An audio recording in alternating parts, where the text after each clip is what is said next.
And, again, for that small fee of 1%, make sure that all the taxes were taken out and it's reconciled with your regular books through QuickBooks or another application. Mr. Shepard, he says, I'm new to XRP over the last 2 months and currently have around 4,300 on an exchange, Coinbase, while trying to accumulate more as budget allows. What's next step do I need to take to secure my XRP? For that amount, you would probably want to look at a cold wallet. I don't think that Coinbase is going anywhere. They're a publicly traded company. They have, however, gone down.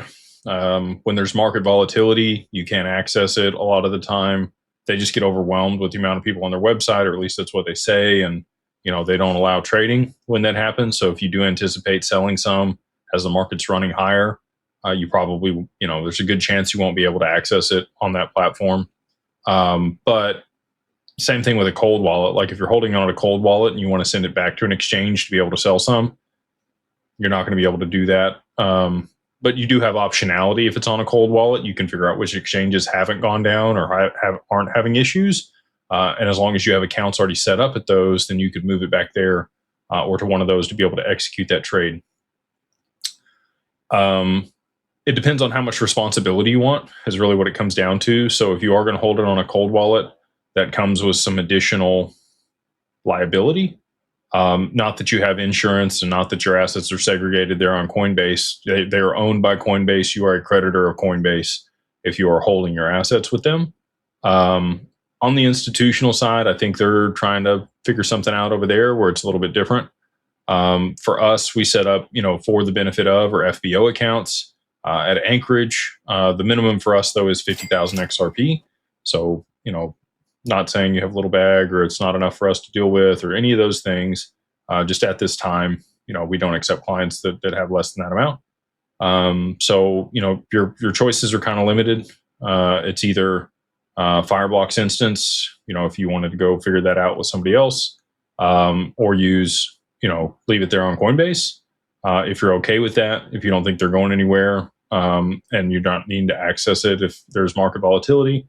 But if you do want to take on the responsibility of holding it directly, then, I recommend Decent, or Zaman or Tangem. There's a bunch of good cold wallets out there. Elipal, Arculus, both of those are air gapped.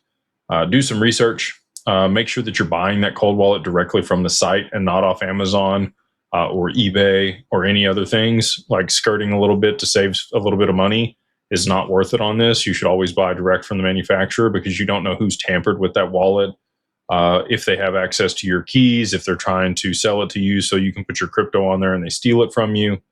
That's why I like Decent. We're an affiliate for them. Full transparency. We get like $5 if you use our link on YouTube or in the Linktree or any of the other social media platforms. I prefer them. They have a really nice UI. It's easy to use. They have a biometric thumbprint. You can add an additional key so that your spouse can get to it if, God forbid, something were to happen to you.